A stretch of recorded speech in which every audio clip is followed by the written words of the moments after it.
My name is Mantse Aryeequaye. I'm from Accra, Ghana. I direct a festival called Aryeequaye Street Arts Festival.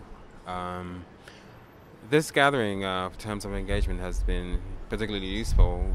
First of all, as a way of connecting African creatives and cultural workers and producers to share work and also to find where their commonalities are and how we can build together. So for me, to begin with, that's been the most useful thing, meeting all these people from around the continent who are working on very powerful projects and, finding synergies and finding collaborations. I've already set up 4 different loose projects already, within the last 3 days, between writers and artists.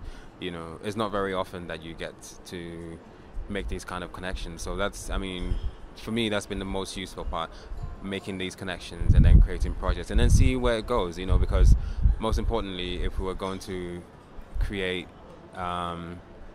sort of a new Pan-African movement, it will have to start with, I don't think it will come through politicians at all. I don't think we should put our faith in politicians. I think that cultural workers and artists have a rare opportunity to redefine how we see ourselves on the continent, also how we build. And then also, with all these international pressures and also what's happening geopolitically, I think that we have an opportune space to create something long-lasting, to create something that will benefit the next generation. But then also finding ways to define what that movement is going to be, because Pan-Africanism is a cool idea and it worked for when it worked. I don't think that it will necessarily work in this time. We have to define a new movement and what this new movement is going to be about, and what language are we going to use to define it, and then also what the process is going to be, and also what's the agenda really, because we're dealing with 54 countries. How do you sync all these ideas into one succinct implementation program that then is disseminated throughout the continent?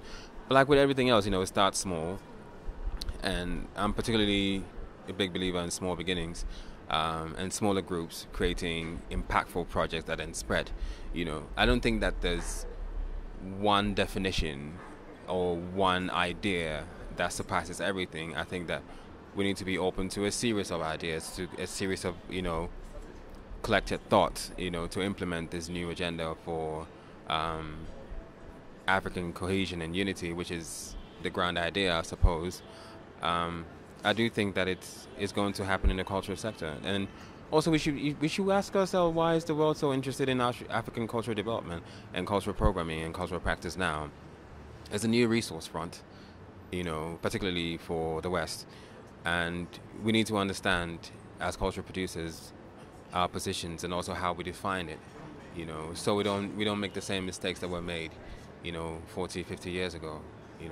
I think that there's definitely lessons to be learned from the Pan-Africanism project, but then there's also great opportunity to improve it. Like I was saying earlier, Pan-Africanism is like an application that needs to be updated. An updated version will look nothing at all like what it looked like 40, 50 years ago.